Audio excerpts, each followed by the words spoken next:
আসসালামু আলাইকুম রহমতুল্লাহ ওবরাকাতুহ। বিসমিল্লাহির রহমানির রহিম। আলহামদুলিল্লাহ রাব্বিল আলামিন ওয়াসসালাতু ওয়াসসালামু আলা রাসূলিহিল কারীম ওয়া আলা আলিহি ওয়া সাহবিহি আজমাইন, আম্মা বাদ। সম্মানিত শ্রোতা দর্শক মণ্ডলী, আল্লাহ রাব্বুল আলামিনের প্রশংসা এবং নবী সাল্লাল্লাহু আলাইহি সাল্লামের উপর সালাতু ওয়া সালামের পর আজ সোমবার 3 জিলকাদা 1447 হিজরি মোতাবেক 20 এপ্রিল 2026 আমাদের ধারাবাহিক প্রশ্নোত্তর পর্ব নম্বর 132। 10টি প্রশ্ন রয়েছে, ইনশাআল্লাহ তাআলা সংক্ষেপে এগুলির উত্তর দেব। প্রথম প্রশ্ন করেছেন, বলছেন আসসালামু আলাইকুম শেখ ওয়ালাইকুমুল্লাহ, জোহরের নামাজের আগে বা পরের সুন্নাত একই দিনের এশা অথবা মাগরিবের পরে পড়া যাবে কি? যদি আপনার পড়া অভ্যাস থাকে যে সুন্নতগুলো নিয়মিত আদায় করেন আর সেই দিন ব্যস্ততার কারণে বা যে কোনো কারণে করতে পারেন নাই, তাহলে সুন্নতের কাজা করতে পারবেন। সুন্নতের কাজা করা যেতে পারে, যত তাড়াতাড়ি করবে তত ভালো। নবী সাল্লাল্লাহু আলাইহি সাল্লাম জোহরের সুন্নতগুলি আসর পরে আদায় করেছেন, ব্যস্ততা এই সময় পাননি। প্রতিনিধি দল এসেছিল দিন ইসলাম সম্পর্কে কথা বলার জন্য, আসর পর্যন্ত ব্যস্ত থেকে আসর সালাতের পরে পড়েছেন। অথচ আসর সালাতের পরের সময়টি হচ্ছে এমনি নফল পড়ার ক্ষেত্রে নিষিদ্ধ ওয়াক্ত, তবে কারণগত সালাত পড়া যাবে, কাজা সালাত পড়া যাবে, এটি প্রমাণ করে। সুতরাং আপনি এশা পরেও বা মাগরিব পরে পড়তে পারবেন কাজা নামাজ, কাজা সুন্নাত। কিন্তু যাদের অভ্যাস নেই, অনেকে শুধু ফরজ পড়ে, তারা আগে থেকে তো অভ্যাস নেই আর নিয়ত নেই, সুতরাং আর কাজা নেই তাদের। 2 নম্বর প্রশ্ন বলছেন, আসসালামু আলাইকুম শেখ ওয়ারাহমাতুল্লাহ, আমার কিছু স্বর্ণ রয়েছে যেগুলো স্বর্ণের দিক দিয়ে নেশাব ধরলে জাকাত ফরজ হয়নি, কিন্তু রূপার দিক দিয়ে নেশাব ধরলে জাকাত ফরজ হয়েছে। এখন আমি কি স্বর্ণের নেশাব ধরবো নাকি রূপার? স্বর্ণের ক্ষেত্রে স্বর্ণের নেশাব ধরবেন, সোনার নেশাব সোনাই হবে, 7.5 ভরি, রূপায় ধরবেন না। আর টাকা পয়সা, যে কোনো দেশের টাকা পয়সার নেশাব হচ্ছে রূপা, জি, কারণ কাগজের টাকা রূপার টাকার বিকল্প হিসাবে এসেছে এবং এতে গরিবের ফায়দা বেশি রয়েছে। একজন বলল স্বর্ণ থাকলে রূপার নেশাব ধরতে পারবো না, ধরার দরকারই নেই, কেন? আপনার ফরজই হয়নি। যদি রূপা না থাকে, রূপা থাকলেও অসুবিধা নেই, রূপা আছে অথবা আপনার টাকা আছে আর তাতে নেশাবে পৌঁছে গেছে রূপা হিসাবে, তখন আপনি তাতে জাকাত দেবেন। জি, 7.5 ভরি যদি স্বর্ণ হয়ে যায় তখন জাকাত দেবেন, আর না হলে নফল সাদাকা হবে। 3 নম্বর প্রশ্ন বলছেন, আসসালামু আলাইকুম শেখ ওয়ারাহমাতুল্লাহ, আমি সালাফি মানহাজ যথাসম্ভব অনুসরণ করার চেষ্টা করি, আল্লাহ তৌফিক দান করুক। আমি গণতন্ত্রকে জায়েজ মনে করি না, জামাতে ইসলামকেও সাপোর্ট করি না। আলহামদুলিল্লাহ, আল্লাহ আরও বাড়িয়ে দেন এবং অবিচল রাখুন হকের পথে। কিন্তু বড় খারাপ থেকে বাঁচার জন্য আপাতত ছাত্রদের দল অথবা জামাত ইসলামকে ভোট দিয়ে দেশের দুর্নীতি ও ন্যায় বিচার কিছুটা হলেও টিকিয়ে রাখার জন্য ইলেকশনে ভোট দিতে পারবো, কোনো বিশেষ দলকে দিতে পারবেন না। এই রকম পরিস্থিতিতে ভালো মানুষগুলোকে দিতে পারবেন, যে ভালো মানুষগুলো সব দলে আছে। আপনি ব্যক্তিগতভাবে জানেন যে লোকটি আমানতদার, খেয়ানত করবে না, লোকটি জালেম নয়, ন্যায় বিচার করবে। কারণ শাসক থেকে জনগণ কি চায়? শাসক থেকে জনগণ চায় যে দেশের ন্যায় বিচার করবে, অন্যায় করবে না, অন্যায় হতে দেবে না, অন্যায় হলে অন্যায়কারীদের নির্মূল করবে, প্রতিহত করবে, আর আমানত রক্ষা করবে, খেয়ানত মেরে খাবে না। সে ব্যক্তি জীবনে কি করছে না করছে সেটাতে দেশের লোকের লাভ লস নেই কিছু, কিন্তু এই বিষয়গুলো অত্যন্ত জরুরি। এই চরিত্রের আজকাল শাসক বা নেতা পাওয়া বড়ই মুশকিল, অধিকাংশই হচ্ছে খেয়ানতকারী, আমানত উঠে গেছে, কিয়ামতের লক্ষণ এটি। তারপরে অধিকাংশ মানুষ জুলম অত্যাচার হচ্ছে, সেখানে নীরব ভূমিকা পালন করছে নিজের দুনিয়ার স্বার্থের জন্য। আল্লাহ রব্বুল আলামিন ভালো শাসক তখনই দেবেন যখন জনগণ দেশের ভালো হবে। অধিকাংশই অসৎ, সামান্য কিছু লোক ছাড়া মুসলিম সমাজের, যার ফলে সেই সমাজ থেকে তো শাসক উঠে এসছে, আল্লাহর আযাব হিসাবে খারাপ শাসক আসছে। জি। 4 নম্বর প্রশ্ন বলছেন, আসসালামু আলাইকুম শাইখ আলিমসাল্লাহ, আমার বাবা মার বিয়ে হয়েছে কোর্ট ম্যারেজ, আগে পালিয়ে বিয়ে করেছিল। ওরা তো এ বিষয় নিয়ে এক মাওলানাকে বলেছিল, মাওলানা সাহেব বলেছে যে বাবা মা মেনে নিয়েছে তো কোনো সমস্যা নেই, বিয়ে হয়ে গেছে। এটা কি আসলে বিয়ে হয়েছে? না হলে আমাদের কি করণীয়? হানাফি মযহাবে যদি অকুমারী হয় তাহলে বিয়ে হয়ে গেছে, কিন্তু নাবালিকাদের হবে না। হয়তো তারা হানাফি মযহাব যদি ফলো করে থাকে তাহলে হয়েছে, আর না হলে বিয়ে হয়নি। হাদিস মোতাবেক, হাদিস ফলোকারী যদি হয়, অনুসারী হয়, তো লা নিকাহা ইল্লা বিওয়ালিয়্যিন, ওলি ছাড়া বিয়ে হয় না, ওলি ছাড়া বিয়ে হয় না। বিয়ে নবায়ন করতে হবে, এটি হচ্ছে সঠিক কথা। তবে কিছু আলেমরা বলছেন যে যার অনুমতির ওপর নির্ভরশীল ছিল বিয়ে, অর্থাৎ অলি যখন স্বীকৃতি দিয়েছে তখন বিয়ে হয়ে যাবে। সুতরাং এইরকম ফতোয়া কোনো মুফতি দিয়েছে আর তারপর আমল করেছে, আশা করি অতীতের ঘটনা আল্লাহ রাব্বুল আলামিন মাফ করবেন। জি, তওবা করতে হবে, তওবা করতে অন্যায় কাজ তারা করেছে। জি। বলছেন যে এটা কি আসলে বিয়ে হয়েছে? না হলে আমাদের করণীয় কি? ছেলেদের আবার করণীয় কি আছে? যারা অপরাধ করেছে, যারা অন্যায় করেছে তারা করবে। জি। আমরা 3 ভাই 1 বোন, এ বিষয়টি একটু ভালো করে বুঝিয়ে বলবেন। আল্লাহ রাব্বুল আলামিন যদি তাদেরকে হেদায়েত করে দেন, যা ভুল করেছে আর অনুতপ্ত হয় গুনার ওপর, অন্যায়ের ওপর তওবা করে, এটি তাদের উপর ফরজ। এবং যেমনটা বললাম যে বিয়ে নবায়ন হয়ে গেলেই ভালো, তাহলে সন্দেহের ঊর্ধ্বে চলে গেল। আর কেউ কেউ বলেছেন, যেমনটা বললাম, যে ওলি যদি স্বীকৃতি দিয়ে দেয় তাহলে হয়ে গেছে। আর তারা মূলত আসলে হানাফি সমাজের লোক ছিল। তো আল্লাহ রাব্বুল আলামিন সঠিক বুঝদান করুন, এবং আগামীতে আল্লাহ রাব্বুল আলামিন যেন মানুষকে সংশোধনের জীবন গড়ার তৌফিক দান করেন, আর ভুল ভ্রান্তিতে আল্লাহ বাঁচিয়ে রাখেন।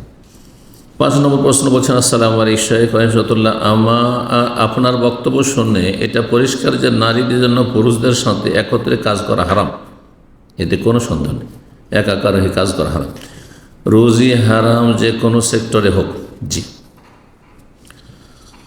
এখন প্রশ্ন হলো, পুরুষদের জন্য গার্মেন্টসে চাকরি করা যাবে কি? পুরুষদেরকে আল্লাহ রাব্বুল আলামিন রোজগারের জন্য সৃষ্টি করেছেন।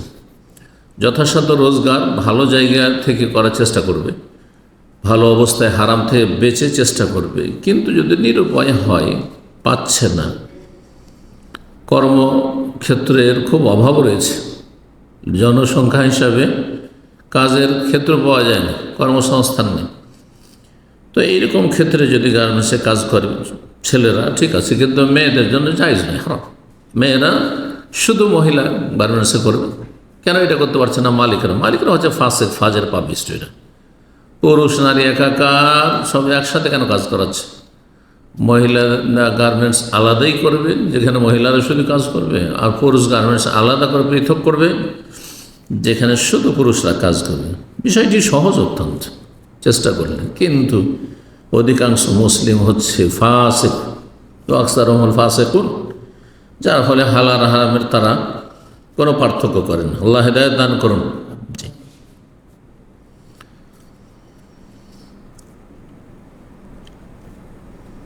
বলছেন যে এতে কি ইনকাম হালাল হবে নাকি হারাম? জি, সন্দেহ তো থেকে যাচ্ছে হারামের। আপনি মহিলাদের মাঝে আপনি গার্মেন্টসে কাজ করবেন, হ্যাঁ, বিকল্প খুঁজেন, আপনি হালাল বিকল্প খুঁজেন। হালাল আপনি যদি ওইভাবে নিষ্ঠার সাথে খুঁজেন, তো আল্লাহ রাব্বুল আলামিন হারাম থেকে বাঁচাবেন আপনি। জি। সুতরাং আপনি সন্দেহ কেন থাকবেন যে আমার রিজিক হারাম বা হারামের সংমিশ্রণ হচ্ছে? জি। আর আপনার ইমান তো দুর্বল হচ্ছে। মহিলাদের মাঝে সবসময় যে চলাফেরা করে বসবাস করবে, তার তো ইমান কমজোর হবেই। জি। বেগানা মহিলাদের সাথে সবসময় কথা বলতে হচ্ছে, পাশে থাকতে হচ্ছে, তাদেরকে আর ইমান ঠিক থাকে, আমল ঠিক থাকে? হ্যাঁ, তাদের চোখের পাপ, অন্তরের পাপ, জবানের পাপ, বা অনেক কিছুরই পাপ। জি, আল্লাহ হেদায়েত দান করুন। বলছেন যে কারণ আমি কয়েক বছর আগে আহলে হাদিস হয়েছি, আর আমি গার্মেন্টসে ছোট্ট একটা চাকরি করি, আর্থিক দিক থেকে তেমন ভালো না, মাস আনি মাস খাই, আল্লাহ বরকত দিক, এমন অবস্থা। তবে যদি জানি যে ইনকাম হারাম হচ্ছে তাহলে অবশ্যই ছেড়ে দেব। আপনি তাড়াতাড়ি ভালো কাজ খোঁজার চেষ্টা করুন, কোনো একটা কাজ শিখে নেন, আর কাজ শিখে তাদের রোজগার করেন, গাড়ি চালান। জি, এই গার্মেন্টসে মহিলাদের সাথে চাকরি করার চাইতে আপনি গাড়ি চালাবেন। হ্যাঁ, যেখানে আপনি হালাল রুজি তলাশ করবেন। এছাড়া বিভিন্ন আরও মেলা রাস্তা থাকতে পারে। আল্লাহ তো মেকানিক্যাল কিছু কাজ শিখেন। যারা চেষ্টা করবে আল্লাহ তাদের জন্য ভালো ব্যবস্থা করবেন, চেষ্টা করতে হবে। 6 নম্বর প্রশ্ন বলছেন, আসসালামু আলাইকুম শেখ আনসারুল্লাহ, যৌবনের ইবাদতের বহু ফজিলত কোরআন হাদিসে বর্ণিত হয়েছে। ইসলামের নিয়ম অনুযায়ী যৌবন কত বছর বয়স থেকে কত বছর পর্যন্ত হয়? সাধারণত ছেলেরা 14-15 বছর যুবক হয়ে যায়, তখন থেকে যৌবন শুরু হয়ে গেল। হ্যাঁ, আর ইবাদত বন্দেগী আল্লাহর আদেশ নিষেধ পালন করা ফরজ হয়ে গেল, মুকাল্লাফ হয়ে গেল। আর তারপরে যৌবন 40-50 পর্যন্ত থাকতে পারে। জি। এবং কেউ যদি যৌবন পার করার পর বুঝতে পারে ভুলের মধ্যে ছিল, তখন কি সে আরশের ছায়াতলের নিয়ামতটা পাবে তওবা করে ফিরে আসলে? না, পাবে না, মোটেই পাবে না। তওবা করে ফিরে আসে, গুনাহগুলি মাফ হয়েছে। কিন্তু যৌবনে সে আল্লাহর ইবাদত বন্দেগী সেইভাবে করেনি। শাবুন নাশা ফি ইবাদাতিল্লাহ, নবী সাল্লাল্লাহু আলাইহি ওয়াসাল্লাম বলছেন যে ওই শ্রেণীর যুবক যারা নাশা ফি ইবাদাতিল্লাহ, যারা বেড়ে উঠেছে আল্লাহর ইবাদত, 7 বছর 8 বছর 9 বছর বয়স থেকেই সালাতের তরবিয়ত নিয়েছে অভিভাবকের কাছে, আর তারপরে 10 বছরে নিয়মিত আদায় করা শুরু করেছে, যদিও ফরজ হয়নি, সাবালক হইতে একবারে পাবন্দির সাথে ফরজ ইবাদত বন্দি করেছে। জি, তাদের ফজিলত অন্যরা পাবে না, যতই তওবা করুক না কেন। জি, কিন্তু জান্নাতি হবে ইনশাআল্লাহ। যারা তওবা করেনি আল্লাহ মাফ করে দেবেন এবং জান্নাতি হবে। জি, কিন্তু খালেস তওবা হইতে হবে। 7 নম্বর প্রশ্ন বলছেন, আসসালামু আলাইকুম শেখ আনসারুল্লাহ, আমার এক বন্ধু সমকামিতায় লিপ্ত, আল্লাহ হিদায়াত দান করুন। আল্লাহ রাব্বুল আলামিন এই ধরনের লোকের অনিষ্ট থেকে মুসলিম জাতিকে, মুসলিম ছেলে মেয়েদেরকে, মুসলিম পুরুষ নারীকে আল্লাহ হেফাজত করুন। এটি জঘন্যতম অপরাধ, আল্লাহর গজবকে ডেকে নিয়ে আসে। আল্লাহর এত গজব হয়েছে সমকামী লূত আলাইহিস সালামের উম্মতের ওপর, যারা ওই জামানার কাফেরদের ওপর। তারা হেদায়েতের উম্মত ছিল না, উম্মতের দাওয়া ছিল।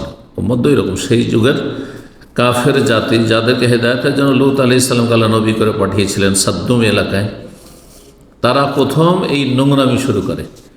এত গজব আল্লাহর ছিল যে তাদেরকে তো কয়েকটা আযাব দিয়ে ধ্বংস করেছেনই, ওপর থেকে নিচে থেকে। তাদের জমিন, নাপাক জমিনকে আল্লাহ রাখেননি, একবারে মৃত সাগরে পরিণত করেছেন। জাল বাহরুল মাইয়ের মৃত সাগর, ডেড সি, সেটি হচ্ছে সাদ্দুম এলাকা, এই সমকামীদের এলাকা। সেই এলাকাকে আল্লাহ ধ্বংস করে একবার করে দেন। আর সেই এলাকায় এত গজব রয়েছে যে সেই মৃত সাগরে কোনো মাছ নেই, প্রাণী নেই। জি, আল্লাহ হেফাজত করুন। জেনা ব্যভিচারের চাইতে অনেক অনেক বেশি জঘন্য অপরাধ সমকামিতা। আর সে বন্ধুটি নিজেও জানে যে এটি একটি কাবিরা গুনাহ, আল্লাহ হেদায়েত করে, কিন্তু সে অনেক চেষ্টা করেছে, না চেষ্টা করেনি, মিথ্যা কথা এটি তার, এই গুনাহ থেকে বের হয়ে আসতে। কিন্তু সে বের হয়ে আসতে পারছে না। বিয়ে করবে, বিয়ে করলেই তো হইল, বিয়ে করবে। আর তারপরে যেই কারণে সমকামিতার দিকে তার মনটা চলে যাচ্ছে, কারণ মানুষ হচ্ছে অভ্যাসের গোলাম। সে নিজের নফসের মনের গোলাম হয়েছে, মনের পূজারী হয়ে গেছে। তো সেখান থেকে অনেক দূরে থাকবে। এই জন্য যেসব কিশোর যাদের দাড়ি বেরোনি, সাধারণত সমকামীরা এদেরকে টার্গেট বানায়, ওদের দিকে মোটেই তাকাবে না। এটি চোখের ফিতনা। সমকামিতায় লিপ্ত হওয়ার একটি গুরুত্বপূর্ণ কারণ হচ্ছে যে যাদের এখনও দাড়ি মোচ বেরোনি, এসব কিশোর ছেলেদের দিকে কুদৃষ্টি পড়া, তাকানো, মোটেই তাকাবে না। কারণ এটি হচ্ছে তার গুনহার দিকে চলে যাওয়ার কারণ। সেই সব জায়গা থেকে দূরে থাকবে, তাদের সাথে মোটেই নির্জনতা অবলম্বন করবে, তাদের দিকে তাকিয়েও দেখবে না। জি, এইভাবে দৃষ্টি নত না রাখলে মানুষ পাপে লিপ্ত হবে। জি, জেনা ব্যভিচার কি একদিনে হয় নাকি? প্রথম তাকাই, তারপরে মনে মনে আসে কোনো একটা কিছু, আর তারপরে সেটা মনে আরও বদ্ধপরিকর হইতে থাকে, তারপরে কথা বলার চেষ্টা করে, চোখে চোখে তাকে হাসি দেওয়ার চেষ্টা করে, আকৃষ্ট করার চেষ্টা করে, নিজেও আকৃষ্ট অন্যকে আকৃষ্ট করে, আর তারপরে তখন কোনো জায়গাতে কথা বলার সুযোগ নেই, তারপরে তখন কোনো জায়গায় গিয়ে নির্জনতার চেষ্টা করে। এইভাবেও জেনা ব্যভিচারে লিপ্ত হয় অনেকগুলি স্তর পার করে। ঠিক ওই রকমই সমকামিতা, ওই রকমই অত সহজে সমকামিতায় মানুষ লিপ্ত হয় না। তো যে কারণে সমকামিতা লিপ্ত হচ্ছে সেগুলি জায়গা থেকে, সেই অবস্থা থেকে দূরে থাকবে। জি, এবং মরণকে সবসময় স্মরণ করবে যে এখন যদি মারা যায় কি অবস্থা হবে, জাহান্নামে যেতে হবে কোনো সন্দেহ নেই, যে কোনো সময় মত আসতে পারে। তারপরে পাপকে পাপ মনে করতে হবে, নিজেকে আল্লাহর গোলাম বানাইতে হবে, নফসের গোলাম, মনের গোলাম না, আল্লাহর গোলাম বানাইতে হবে, তাহলে মানুষ পাপ থেকে বাঁচতে পারবে। ঠিক ওই রকমই যেমন যারা গাঁজাখোর, গাঁজা খেয়ে নিলে আর ফিরে আসতে পারে না, কারণ তার নফসের গোলাম হয়ে গেছে, মনের গোলাম হয়ে গেছে। যারা মদ খেয়ে নিয়েছে, মদ থেকে ফিরে আসতে পারে না। যারা এই সিগারেট, তামাক আর বিড়ি আর এই জর্দাখোর, এরা এই হারাম থেকে ফিরে আসতে পারে না, কারণ তারা নফসের গোলাম হয়ে গেছে। কিন্তু যে আল্লাহর গোলাম, সে সাথে সাথে ফিরে আসতে পারে, যতই কষ্ট হোক না কেন। জি,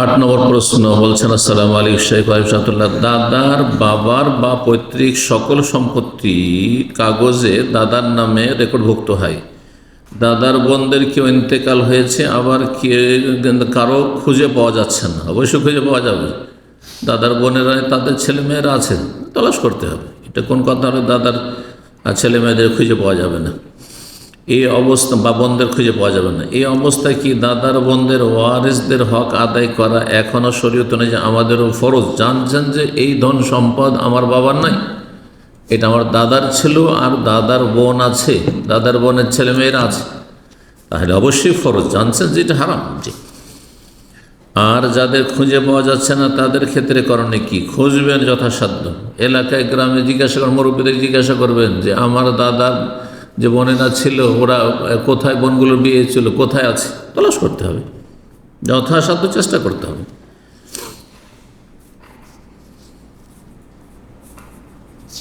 তারপরে বলছেন তাদের ক্ষেত্রে করণীয় কি? যেমনটা বললাম, খুঁজতে হবে। দাদা ও আমার বাবারও ইন্তেকাল হয়েছে, এই জন্যই ধন সম্পদ মানুষ মারা যাওয়ার পরে ভাগ বন্টনে বিলম্ব করা জায়েজ নাই। যারা লেট করেছে তারা সবাই গুনাহগার। আপনার বাপ চাচারা লেট করেছে, আর তারপরে নাতিপোতাদের যুগ চলে এসছে, হারাম কাজ হয়েছে, এগুলো জবাব দিতে হবে তাদেরকে। আর যাদের খুঁজে পাওয়া যাচ্ছে না তাদের ক্ষেত্রে করণীয় কি? দাদা আমার বাবা ইন্তেকাল হয়েছে, আমি নাতি আর দাদার বোনদের ওয়ারিসদের খুঁজে না পাওয়া গেলে, অথবা আমি প্রবাসী হওয়ায় তাদের খুঁজতে খুব বেশি সময়ের সুযোগ না থাকলে, মানুষকে টাকা পয়সা দিয়ে খুঁজে যাবে। আপনি প্রবাসে আছেন, আপনি মানুষকে টাকা দেন, দৈনিক যা শ্রমিক একজন আয় উপার্জন করে, বললেন যে খোঁজ লাগাও যে আমার দাদার বোনদের বাড়ি কোথায় আছে, একটু গ্রামে খোঁজ নেওয়া, এলাকায় খোঁজ নেওয়া। এই অবস্থায় কি আমার হজ আদায় করতে পারবো? ওই সম্পদ দিয়ে হজ আদায় করতে পারবেন না, আপনি নিজের উপার্জন দিয়ে হজ আদায় করতে পারেন।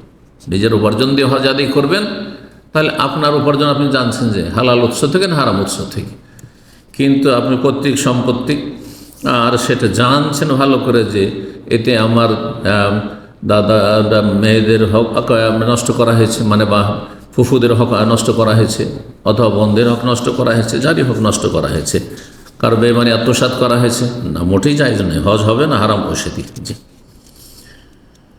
9 নম্বর প্রশ্ন বলছেন, আসসালামু আলাইকুম শেখ রহমতুল্লাহ, আমার স্বামী কোনো পরিবহনের স্টাফ না, কিন্তু সে স্টাফদের সুবিধার জন্য যে কার্ড করা হয় গাড়ি ভাড়া ফ্রি হওয়ার জন্য, সেটি সে করেছে আর ফ্রি ভ্রমণ করছে। আমি মনে করি এটা এক ধরনের প্রতারণা, এতে কোনো সন্দেহ নেই। মান গাশশানা ফালাইসা মিন্না, যারা প্রতারণা করবে, ধোঁকা দেবে, তারা আমার দলভুক্ত নয়। নবী সাল্লাল্লাহু আলাইহি ওয়াসাল্লাম বলেছেন, নবী নিজের উম্মতে শামিল করতে চাননি, বারবার বলার পরেও সে এমনটা করছে। উল্টো ধমক দেই, বলে আমি শুধু করছি না, অনেক লোকেরাই করে থাকে, অনেক লোকেরাই জাহান্নামে যাবে, অধিকাংশ লোকেরাই জাহান্নামে যাবে। জি, এই জন্য, কারণ হারাম খায়, হারাম দেখে, হারাম শুনে, হারাম জীবনযাপন করে, ফরজ ওয়াজিব ত্যাগ করে, সেই জন্য অধিকাংশ লোক জাহান্নামে যাবে, অল্প কিছু লোক জান্নাতি হবে। এখন আমার করণীয় কি? জি, আপনার করণীয় তাকে উপদেশ দেওয়া, স্বামীকে উপদেশ দেওয়া। জি, স্বামীর সাথে খারাপ আচরণ করা নয়, স্বামীকে গালমন্দ করা নয়, হেয় প্রতিপন্ন করা নয়, কারণ এতে আপনার ক্ষতি রয়েছে। জি, সে ছোট একটা জব করে, সেখানে ফ্রি মিক্সিং, সালাত পড়তে সময় দেয় না। জি, যেই জায়গায় সালাত পড়তে সময় দেয় না সেখানে চাকরি করা জায়েজ নয়। তারপরে যেখানে ফ্রি মিক্সিং সেখানেও চাকরি করা জায়েজ নয়। চুপি চুপি করে সালাত পড়ে, জি ভালো কথা, সালাত পড়ে একটা ভালো গুণ, অবশ্যই খুব গুরুত্বপূর্ণ, ভালো। জি, আর তারপরে ভালো জায়গা খুঁজবে যেখানে প্রকাশ্যে সালাত পড়তে পারবে, কিন্তু ফরজ সালাতের টাইম নেবে। মালিক যদি সুন্নত পড়ার টাইম না দেয়, কোনো দোষের কথা নেই, দিচ্ছে না, বাড়িতে এসে পড়বেন, তবে তেমন সমস্যা হয় না। এমন করে সালাত পড়া কি ঠিক? হ্যাঁ, সালাত পড়তে হবে, সালাত পড়তে হবে না, চাকরি থাক আর না থাক। আর তারপরে প্রকাশ্যে না পড়তে পারলে, যেমন অনেক জামানে এমন গিয়েছে মুসলিমদের উপর, স্পেনে একসময় গিয়েছে, রাশিয়াতে গিয়েছে, সোভিয়েত ইউনিয়নে গিয়েছে, চায়নায় গিয়েছে, কমিউনিস্ট জালেমদের দেশে, যে সেখানে ইসলাম চর্চা করা নিষিদ্ধ ছিল কঠোরভাবে। আর সেটিকে খুব বড় অপরাধ মনে করা হয়তো। এই কাফের জালেমরা না সালাত আদায় করতে দিত, না কোরআন পড়তে দিত, না ইসলামী শিক্ষা না হাসিল করতে দিত, বরং তার জন্য মৃত্যুদণ্ড ছিল। তখন তারা লুকিয়ে লুকিয়ে সালাত পড়েছে, লুকিয়ে লুকিয়ে সালাত পড়েছে। জি, অবশ্যই সালাত পড়তে হবে। জি, জব খুঁজতে গিয়ে বেকারত্ব হয়ে বিদেশে যাওয়ার জন্য প্ল্যান করে প্রায় 4 লাখ টাকা ঋণ হয়েছে। এখন আমাদের করণীয় কি? যথাসাধ্য আল্লাহকে ভয় করবেন এবং গুনাহ থেকে বাঁচার চেষ্টা করবেন। আর যদি এমনটা হয় যে সংসার চালাতে একেবারে পারছেন না, আর কাজও খুঁজে পাচ্ছেন না, তো আপাতত সেখানে মিক্সিং থাকলেও পুরুষরা চাকরি করবেন এবং আল্লাহর কাছে দোয়া করবেন, আর অন্তর থেকে আল্লাহর কাছে চাইলে অবশ্যই আল্লাহ সহজ করবেন। 10 নম্বর সর্বশেষ প্রশ্ন বলছেন, আসসালামু আলাইকুম শাইখ রহমতুল্লাহ, এক ভাই কিছুটা দিনের পথে এসেছেন, আল্লাহ আরও বেশি তৌফিক দান করেন। এর আগে তিনি সালাত পড়তেন না, সিয়ামও রাখতেন না, ইসলামের কোনো বিধান মানত না, হারাম উপার্জন, নারীদের সাথে একসাথে কাজ, শুকর মাংস দিয়ে খাবার তৈরি, ইটালি কালচার অনুযায়ী ইত্যাদি, আরও বিভিন্ন পাপ, নারী সংক্রান্ত, এসব জঘন্য পাপকে পাপই মনে করেনি, সে নাকি তখনও ভালো মুসলিম ছিল। নাউজুবিল্লাহ, আল্লাহ হিদায়াত করুন। সেই যদি ভালো মুসলিম হয় তাহলে ভালোর আর কে, তাহলে তো অমুসলিমগুলোকে মুসলিম বানিয়ে দিতে হবে। জি, এরা হচ্ছে পাপিষ্ট মুসলিম, ফাসিক। যারা হারামে জড়িয়ে রয়েছে তারা হচ্ছে ফাসিক। যার জীবনে যত বেশি হারাম পাপ রয়েছে তত বড় ফাসিক। এই জন্য কাফের হচ্ছে সবচেয়ে বড় ফাসিক। আল্লাহ বলছে, ইন্নাল্লাহ লা ইয়াহদিল কওমাল ফাসিকিন। ফাসিক সম্প্রদায়কে, পাপিষ্টদেরকে আল্লাহ হিদায়াত করেন না, যে পাপ ছাড়ার চেষ্টা করে না, কারণ তার জ্ঞান ছিল না। জ্ঞান থাক না থাক, জ্ঞান ছিল না, একজন মুসলিমের জ্ঞান ছিল না যেগুলো হারাম, অবশ্যই জানেন।